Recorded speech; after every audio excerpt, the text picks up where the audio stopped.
You sense it, don't you? That undeniable awareness that others are advancing quicker, that each day you slip a step further back. You witness their advancement, their achievements, their triumphs, while you remain where you stood last year, still convincing yourself you'll begin soon. But the reality is clear. You are not trailing because of destiny. You are trailing because you have been outperformed. You believe the world is unjust. It is, and it always will be. To the individual who advances sluggishly, who operates without strategy, who halts when it becomes difficult. But life yields in favor of the individual who has determined that no one will contribute more hours, more concentration, more tenacity, or more value than he will. The clock will not pause for you. Your rivals will not pause for you. Even your own capability will not pause. It will diminish if you continue to wander. You claim you want to recover ground, then you must make a commitment so intense that nothing, exhaustion, uncertainty, or anxiety will prevent you from doing more and doing it superior than any individual alive. Do not deceive yourself about laboring hard. Labor without a precise primary objective is not hard labor. It is squandered existence. I address now only to the individual who will establish his intention, structure his hours, and confront the day with such conviction that success will have no option but to pursue him. From this hour forward, you will not evaluate yourself by ease or emotion or preference. You will evaluate yourself by contribution delivered and advancement achieved. You will not halt at the threshold others halt. You will proceed past it.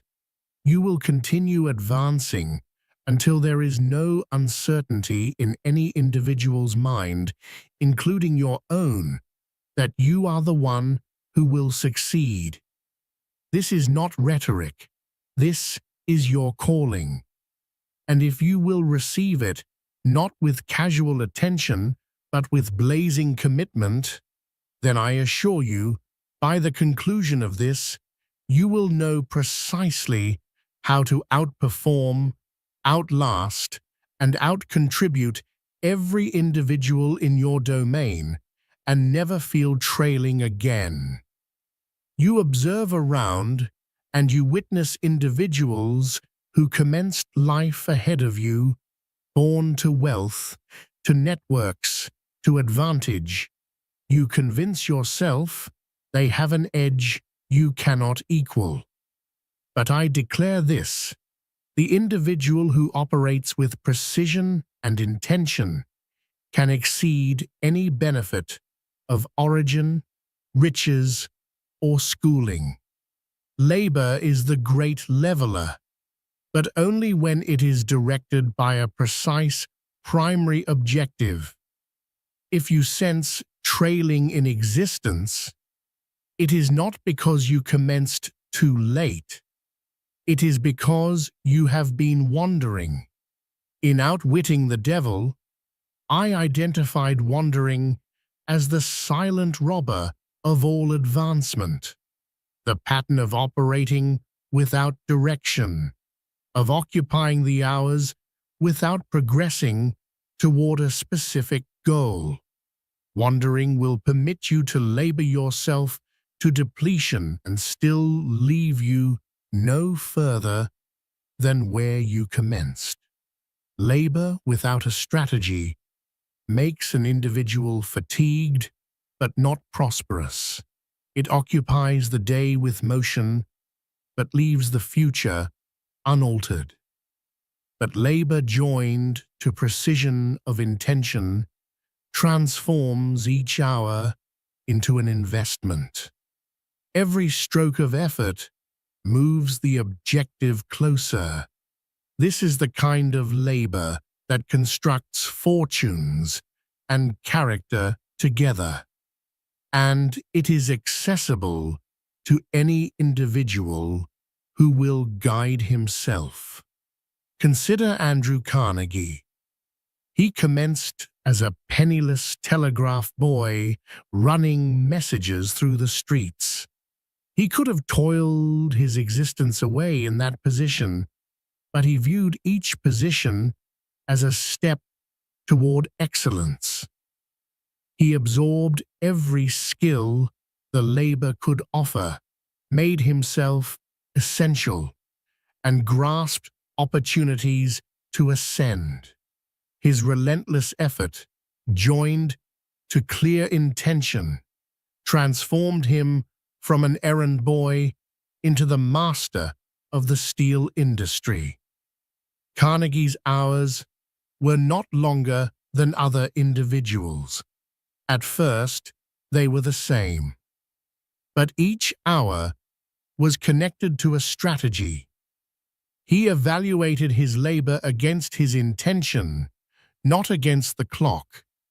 This is the first shift you must make if you would outperform everyone. Stop evaluating where you are against others and start evaluating your labor against the distance between you and your objective. The individual who claims, "I am trailing," is often counting the possessions of others, not the quality of his own effort. This comparison will diminish you, but the individual who claims, "I have moved closer to my objective today than I was yesterday," is counting his advancement by the only scale that matters, his own precise intention. You must comprehend that the value of labor is not in its quantity alone, but in the direction it serves. An ox may toil all day, but without direction, it will plow the same circle endlessly. An individual without aim is no different. The hours pass, the sweat falls, but the field is never completed. From this day, align your labor with a precise aim. Determine what you want. Establish the strategy and let every task serve it. When you rise in the morning, ask, "What labor today moves me toward my aim?" When you rest at night, ask, "Did my labor advance me, or did it only keep me occupied?" The beauty of this principle is that it ignores the starting point. You may commence with no wealth, no networks, no special schooling, and still ascend above individuals who have all three if you will labor with the precision they have never learned. The hours are distributed equally to all. The difference is how they are utilized. Affirm now. I evaluate my effort by its contribution to my aim. I labor with intention. I outperform not only in hours, but in direction. Let this guide you. For the individual who labors longer and superior in the right direction will in time be the individual ahead. From this hour, stop counting how far ahead others may be and begin counting how much of your energy each day is utilized in contribution to your precise primary aim. That is the only race worth winning, and it is the race you can win from any starting line. All sustained labor, the kind that carries an individual through fatigue uncertainty, and resistance commences with burning desire. Without it, even the most talented individual will slow when the road becomes steep. But with it, the individual of ordinary means will press forward through nights of effort and years of trial until the aim is achieved. Desire is the fire in the furnace of industry. I have stated before, desire is the starting point of all achievement.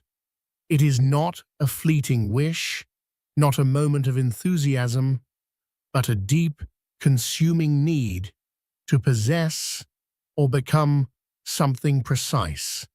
When this kind of desire takes hold, long hours are not punishment. They are the natural expression of the will to succeed. In Think and Grow Rich, I provided you 6 steps for transforming desire into riches. These steps will also transform desire into the power to outperform every competitor you encounter, for they make the aim clear, the effort certain, and the reward visible before it is gained. First, establish in your mind the exact outcome you desire. Vague aims produce vague effort. If you wish to dominate your industry, declare it. If you wish to master a trade, define the level of excellence. If you wish for wealth, declare the exact sum. The mind will only fully engage with a specific target. Second, determine what you will contribute in return. Labor is an exchange, and you must offer contribution, skill, or value greater than the reward you expect. An individual who tries to contribute the least and receive the most will find his path blocked. An individual who contributes abundantly finds the road opening before him. Third, establish a precise date by which you will reach your objective. An individual without a deadline will labor without urgency. The date puts the mind on notice that the aim is to be pursued now, not someday. Fourth, create a clear strategy and commence at once.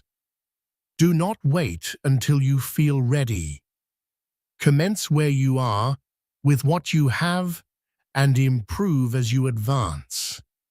Fifth, document a concise statement of what you desire, the time frame, what you will contribute, and the strategy you will follow. This is your personal contract with yourself. Sixth, read this statement aloud, morning and night, with full conviction and emotion, as if the objective were already yours. Consider Thomas Edison. His pursuit of the electric light was not the result of idle curiosity. It was driven by an unshakable desire to witness homes and cities illuminated by safe, steady light. Night after night, he labored while others slept, testing one material after another. Failure did not dim his desire. It sharpened it. The fire within him burned hotter than the lamps he sought to perfect. Look to Henry Ford. His desire was to construct a car the common individual could afford, not just the wealthy. This desire kept him laboring beyond normal hours, refining methods, simplifying components, perfecting the assembly line. The effort was immense, but to Ford, it was simply the cost of bringing his vision to existence. You must now select an aim worth such devotion. It must be clear enough to evaluate and great enough to stir your spirit.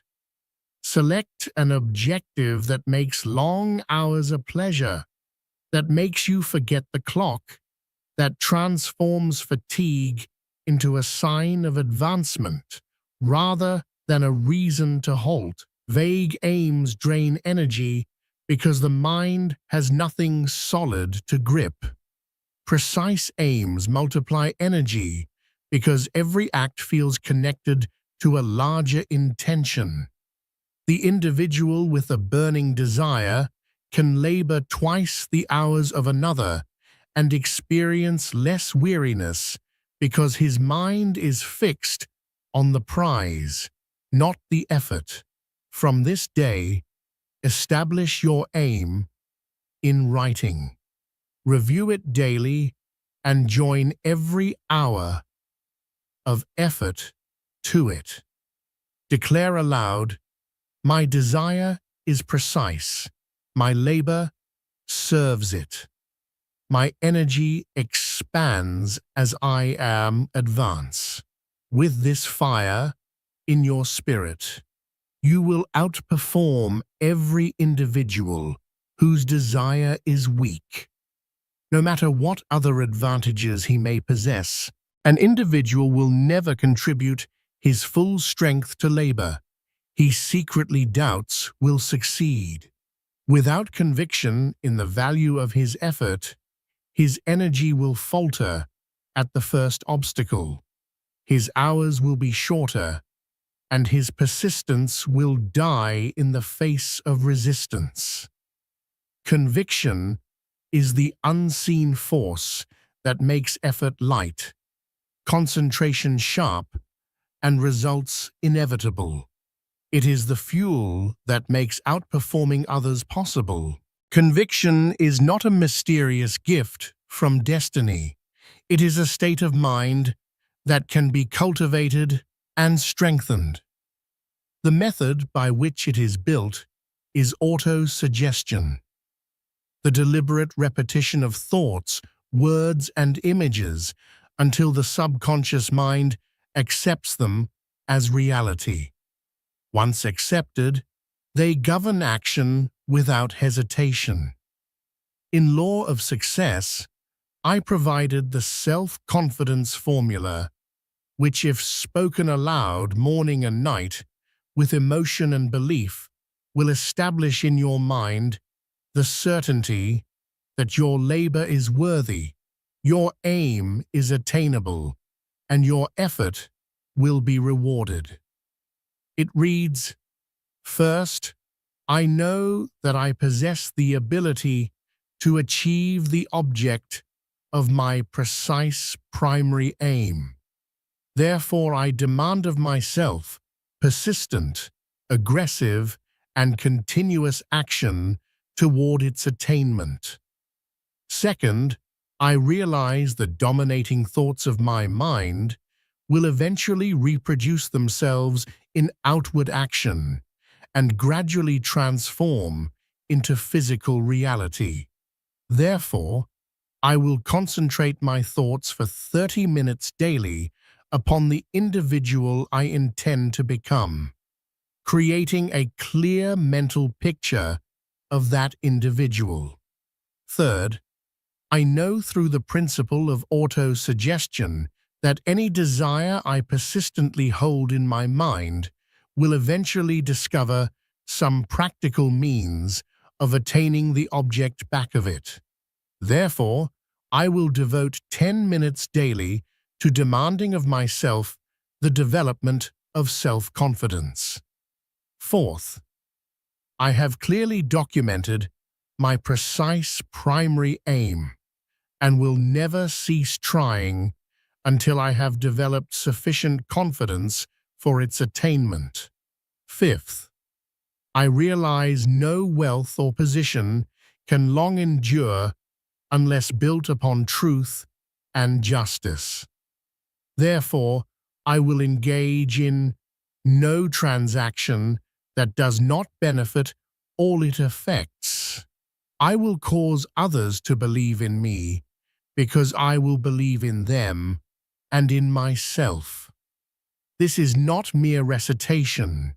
It is a conditioning of the mind spoken with conviction. It plants seeds of belief that grow into unshakable faith. And that faith will transform how you labor. Consider Abraham Lincoln. In the darkest days of the Civil War, when defeat seemed possible and criticism rained upon him, he labored with full commitment because he had unwavering conviction in the preservation of the Union. His belief in the cause sustained his energy under burdens that would have crushed a lesser individual. Observe Charles M. Schwab, who led U.S. Steel during uncertain markets. His conviction in expansion, even in the face of risk, kept thousands of individuals employed and the company profitable. His certainty influenced others to keep laboring when fear might have frozen them. You must now build conviction in the value of your own effort.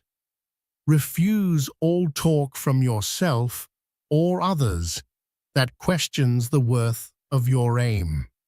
Guard your mind as you would guard treasure. Do not permit doubt to linger. It will steal more hours from you than any rival ever could. Affirm aloud, my conviction governs my labor. My belief makes my effort potent. Every hour I labor brings results. When conviction is established, each stroke of labor is done with the force of certainty. And certainty is what separates the individual who completes from the individual who falters. Outperforming everyone is not a matter of energy alone. It is a matter of resolve. You cannot keep pace in the long march of achievement without an unshakable commitment that you will keep advancing long after others have halted. Commitment is the steel in the spine of persistence. It is the command that forbids retreat when the march grows difficult. A commitment once made must be final. The individual who continually reconsiders his aim never truly commences the labor. He halts at every crossroad to weigh his choice again, losing time, energy, and will. But the individual who commits with precision moves forward with every step, knowing that obstacles are part of the path, not a reason to turn back. History offers the vivid lesson of Hernan Cortés. Landing in the New World, he ordered his ships burned. There would be no retreat, only victory or death. This act forced complete commitment from his men, for the possibility of going back was destroyed. Your commitment must be like that, removing all escape routes, leaving only the road to success. In Think and Grow Rich, I told the story of 3 feet from gold. The miner who quit when the reward was just within reach. His failure was not in his tools, but in his commitment. His choice to halt was final, just as another individual's choice to keep advancing could have been. In the long march, you must determine that there is no quitting, only adjusting the strategy until the reward is discovered. Consider Henry Ford's commitment to pursue the V8 engine. His engineers told him it was impossible. Months passed, and they returned with nothing. Ford told them to keep laboring, and to continue until it was accomplished. His commitment was established. His will was certain, and in time the engine was constructed, not because the obstacles disappeared, but because he refused to alter his mind. The moment you determine with finality, your hours become more potent. When the mind is not split between staying and leaving, all energy flows toward advancing. Every task, however small, serves the larger aim. Uncertainty steals time because it makes you hesitate. Commitment gives time back because it keeps you in motion. From this day, declare to yourself, I have determined, I will complete, I will not turn back. Remove the maybe from your thinking. Burn the mental ships that offer you retreat. Let your choice be a commitment so complete that even you cannot undo it without betraying your own identity. Affirm aloud, my commitment is final. My will is established. My march continues until the aim is achieved. Let this be your oath for the long road ahead. For the individual who has determined to advance cannot be defeated. He can only arrive. Persistence is the proof of your commitment. It is the habit that transforms a bold beginning into a completed triumph. Without persistence, talent will tire, enthusiasm will fade, and opportunity will pass. With persistence, even modest ability will over time accomplish what the gifted individual without endurance will never complete. Most individuals fail not because they lack skill, but because they halt too soon. They mistake temporary defeat for permanent failure. They slow when fatigue sets in, believing rest will be permanent, and they never rise again to the same pace. The individual who would outperform everyone must view fatigue not as a signal to halt, but as the proof that he is moving beyond the reach of his competition. In Think and Grow Rich, I identified persistence as one of the key principles of success built from 7 sources: precision of intention, desire, self-reliance, accurate knowledge, cooperation, willpower, and habit. When these are present, persistence flows naturally, even under strain. When they are absent, an individual will quit at the first true test. Observe Thomas Edison for the supreme example. He is remembered for the electric light, but before that triumph were more than 10,000 experiments that did not succeed. Each failure could have been the end. Each setback would have been enough for the individual who evaluates his effort only by short-term results. But Edison called each just another step toward the objective he had already determined upon. Consider Colonel Harlan Sanders. At an age when most individuals are settling into retirement, he set out to sell his chicken recipe.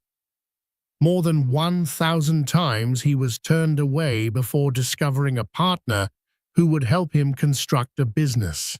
He dressed in his white suit, carried himself with pride, and acted as though success was already his. That posture of certainty gave him the endurance to keep knocking on doors. Persistence is more than the will to continue. It is the discipline to continue in the same direction, even when there is no sign of immediate gain. It is the habit of showing up to the labor each day, regardless of how you feel, and doing what must be accomplished, because the aim demands it. You must comprehend fatigue is temporary. Resistance is temporary. Competition is temporary. But the victory of persistence is permanent. The moment you halt, you guarantee that someone else will claim the prize. But the moment you resolve never to halt, you make it certain that in time the prize will be yours. To train persistence, you must schedule your labor in fixed blocks and protect those blocks without excuse. Let the hours be sacred. If you wait to feel like it, you will fail, for feelings are fleeting. The individual of persistence does not wait for inspiration.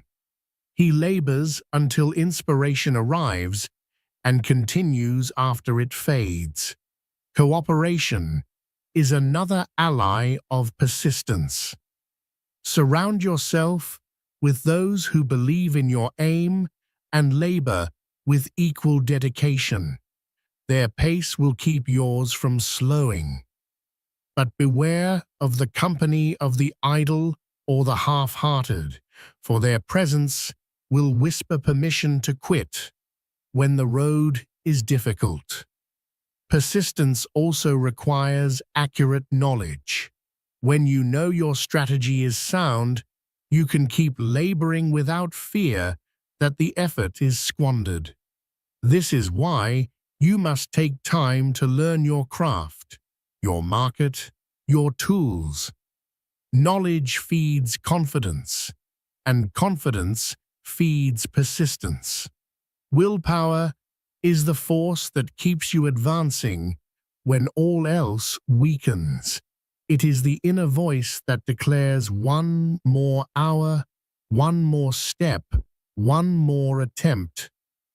And habit is the mechanism by which persistence becomes natural. When the act of laboring at your aim each day is as automatic as rising in the morning, you have secured persistence as a permanent part of your character. From this day forward, establish a daily rule. I will advance in some measure toward my aim every day. There will be days when the advancement is great and days when it is small, but there will be no days when it is nothing. This unbroken chain of effort is the lifeline between your present and your victory. Affirm aloud, I outlast all obstacles. Fatigue cannot halt me. Resistance cannot turn me. I hold the course until the victory is complete. Declare this when your energy is high, and declare it when your energy is low. Let it be the command that overrules every impulse to quit. 9:35 a.m. Remember, the individual who persists will eventually outlast every rival, overcome every barrier, and transform every temporary defeat into a stepping stone. When others have halted, when the field is empty, when the path seems endless, you will still be advancing. And in that moment, you will be closer to the prize than anyone else alive. Persistence succeeds not because it is glamorous, but because it is rare. Most will not endure. You must determine that you will, and then prove it, not in words, but in the unbroken march of your effort. No individual, however great his energy, can outperform the world entirely by himself. There is a limit to one individual's hours, one individual's skill, and one individual's perspective. The individual who truly outperforms everyone is not the one who labors alone until exhaustion, but the one who multiplies his own capacity through the mastermind principle. In Law of Success, I define the mastermind as the coordination of knowledge and effort between two or more people, laboring in perfect harmony toward a precise aim. This is not a casual association or a loose gathering of acquaintances. It is a deliberate alliance created and maintained for the purpose of mutual advancement toward clearly defined objectives.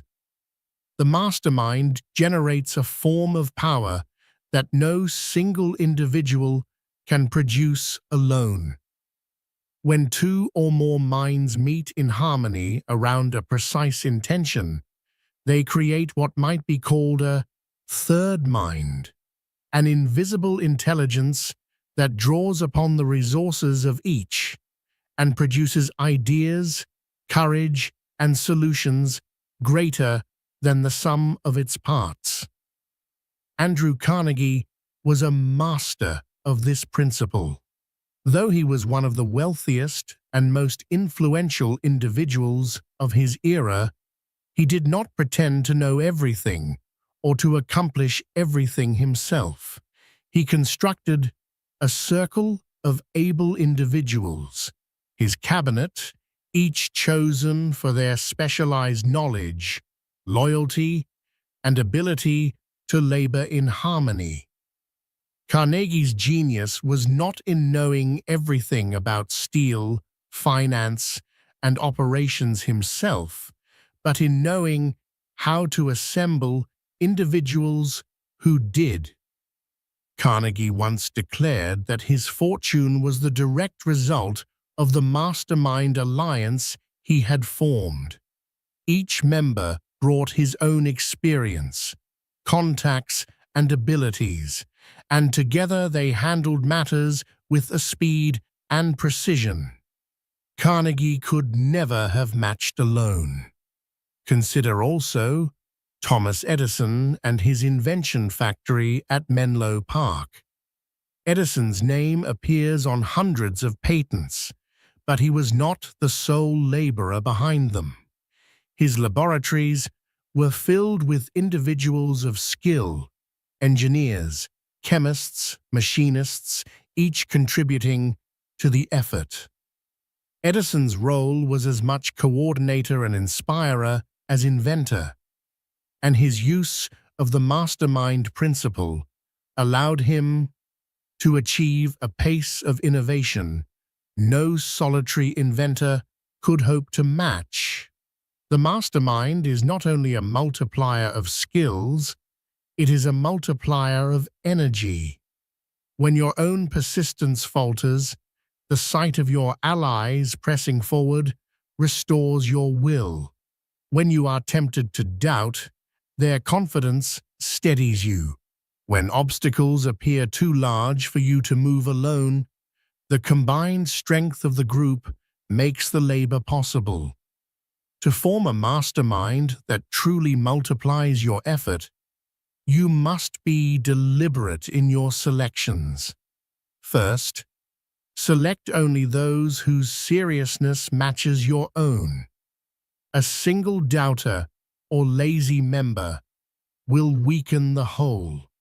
The power of the mastermind depends on harmony, and harmony depends on mutual respect, commitment, and shared belief in the aim. Second, the intention of your alliance must be precise.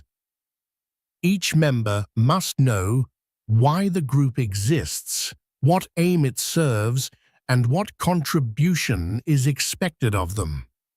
A mastermind without a precise aim is no more than a social club. Third, meet regularly, whether in person or through any agreed means, to review progress, share ideas, solve problems, and establish immediate next steps.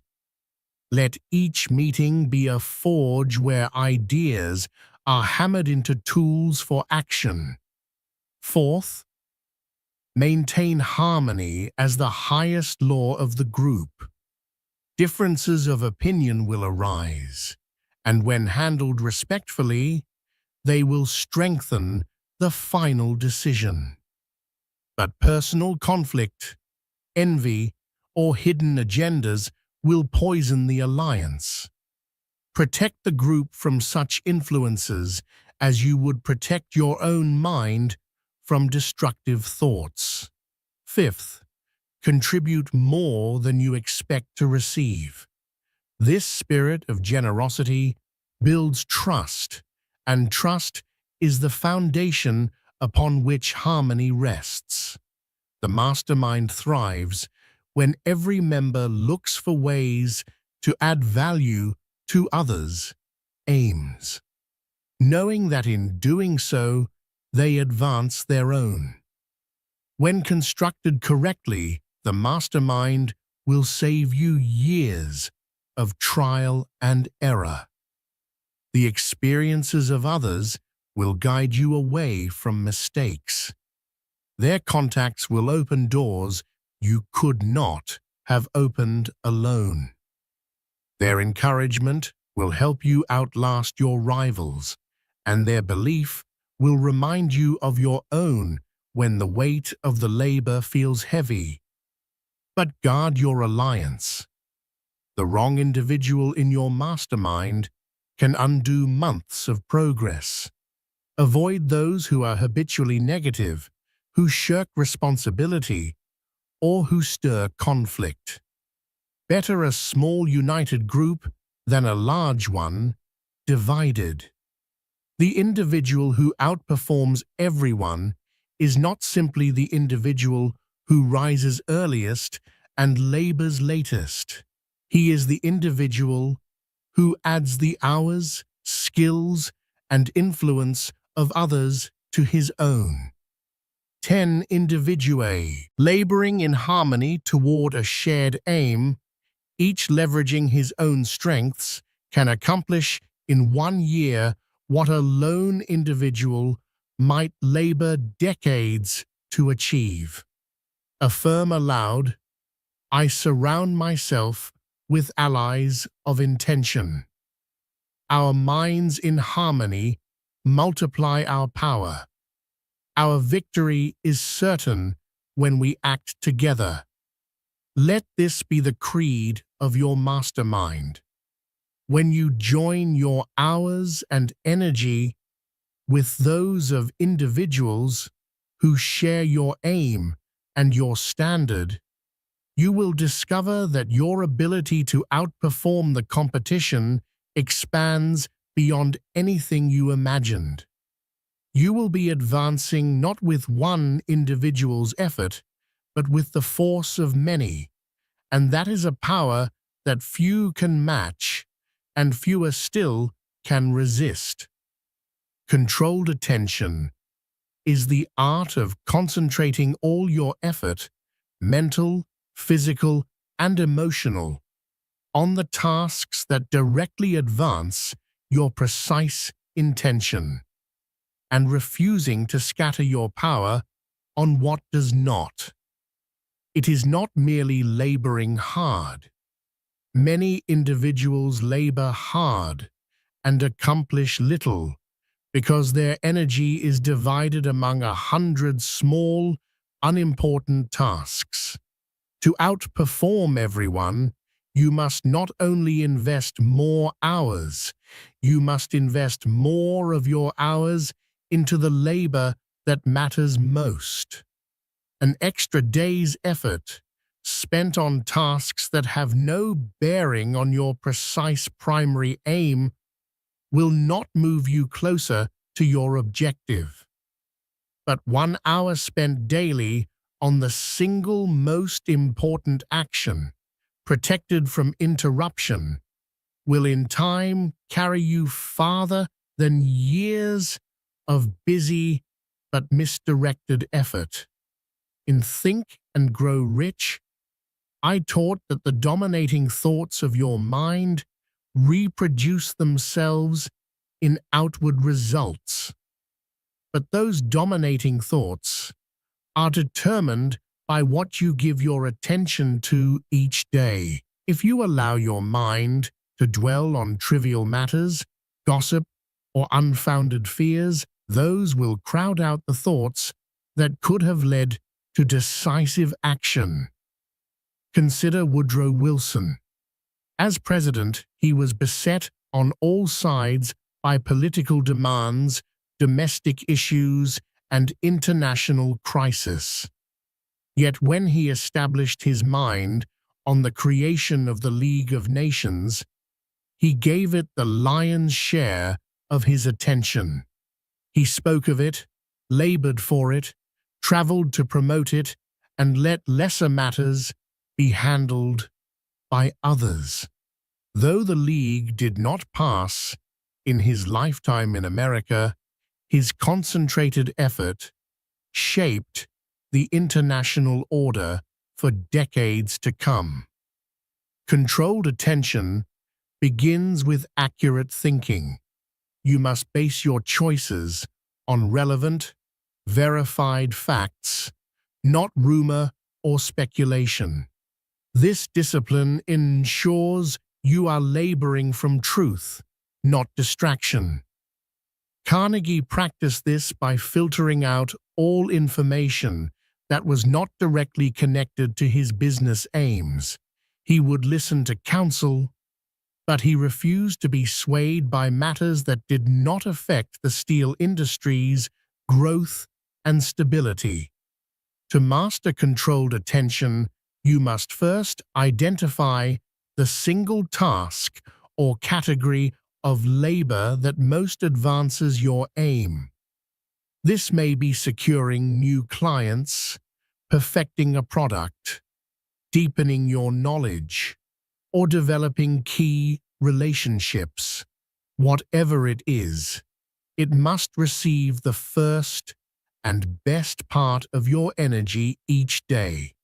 Second, protect that labor from interruption. Establish hours when you will not be disturbed.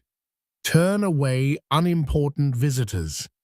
Silence unnecessary devices, and step away from the noise that competes for your focus. One uninterrupted hour on your highest value labor is worth more than an entire distracted day. Third, train your mind to return to the aim whenever it wanders. If you catch yourself lost in thought about matters that do not serve your primary intention, pull your attention back. This will feel difficult at first, but repeated correction will make it a habit. Fourth, delegate or discard tasks that consume time without producing proportional results. The individual who tries to accomplish everything himself will be too exhausted to accomplish the essential things well. Use your mastermind to help with lesser duties, freeing your time for the labor only you can accomplish. Fifth, limit your exposure to mental pollution, news, gossip, criticism that saps your resolve and clouds your vision. A mind cluttered with the problems of the world will have no strength left to solve the problems of its own intention. Controlled attention also requires that you evaluate your days by accomplishment, not activity.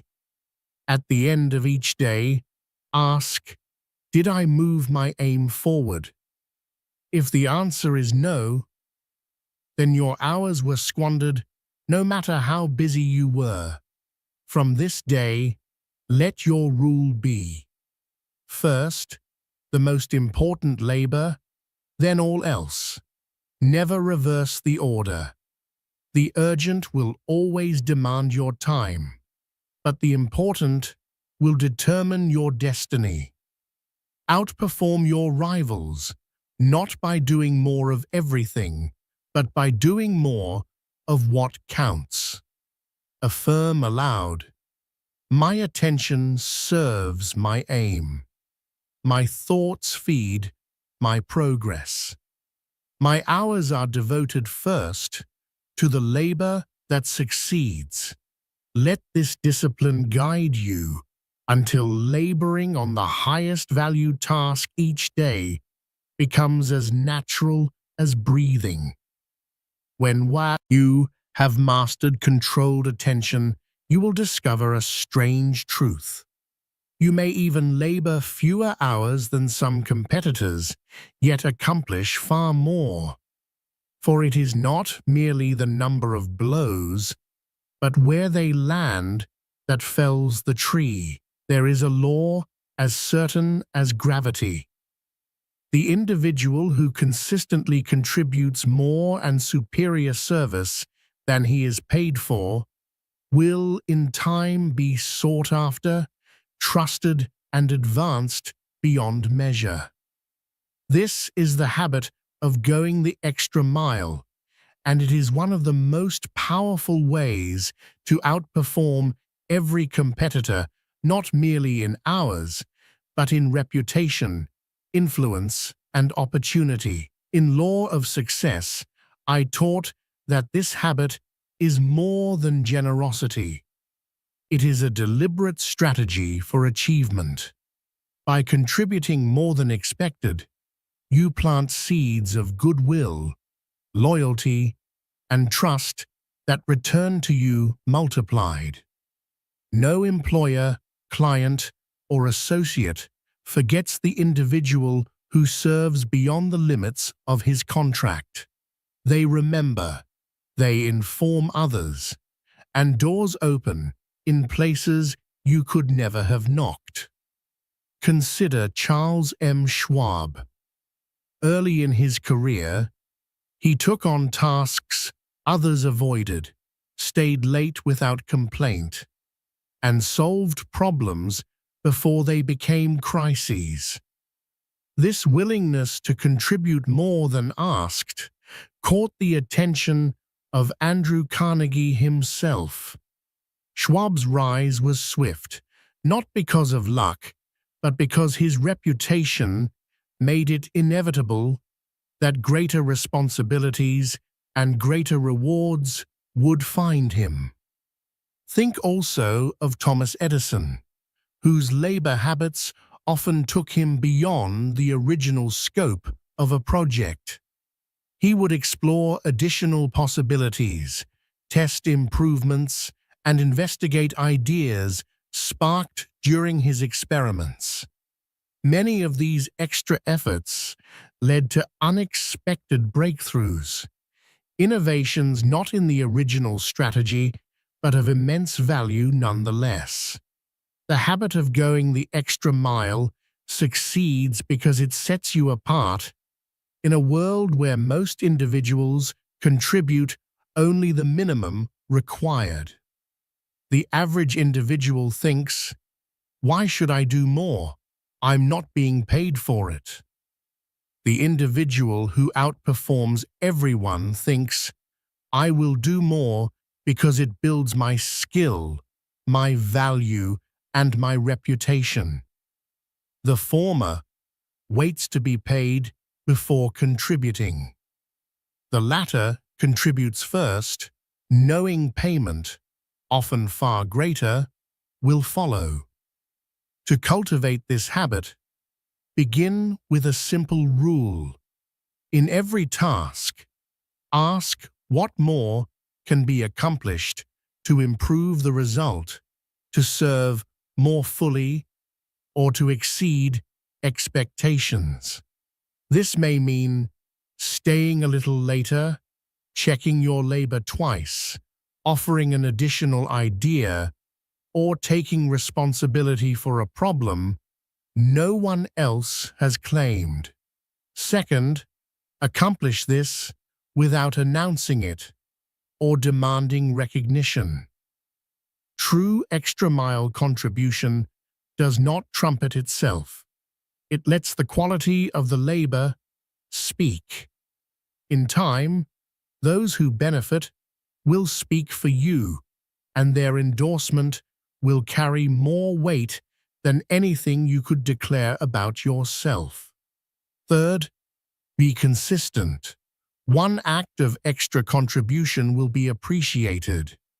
A pattern of extra contribution will be remembered, trusted, and rewarded.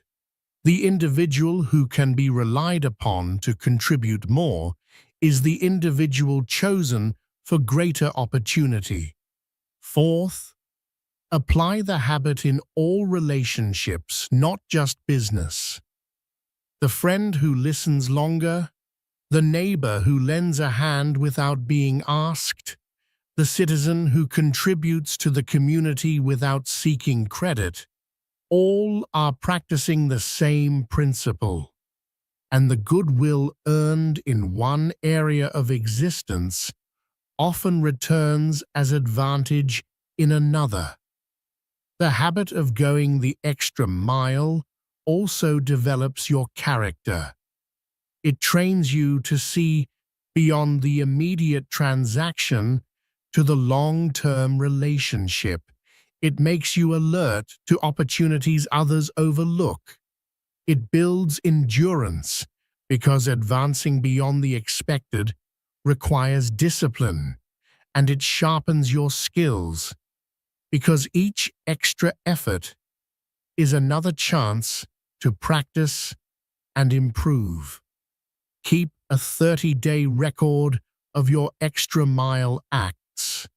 Each evening, document at least one way you exceeded the expectation that day. At the end of the month, review your record and note how often new opportunities, goodwill, and unexpected rewards have arisen. You will witness proof that this habit pays in ways you cannot fully predict. Affirm aloud, I contribute more than I am paid for. I serve beyond expectation. My extra effort returns to me multiplied. This statement will remind you that the law is certain. As you sow, so shall you reap, and the individual who sows abundantly will reap abundantly.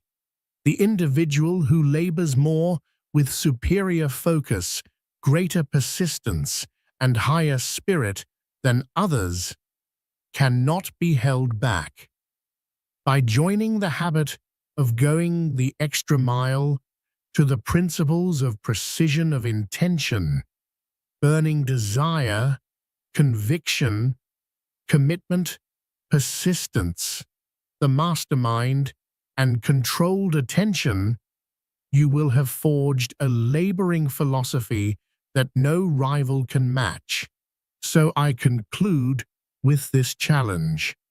For the next 30 days, in every task and in every relationship, contribute more than is required, superior than is expected, and sooner than is needed. Accomplish it without asking for reward, and observe as opportunities appear unasked. Trust grows unforced, and your place ahead of the competition becomes undeniable. When that day arrives, you will not need to inform anyone you have outperformed them. They will know.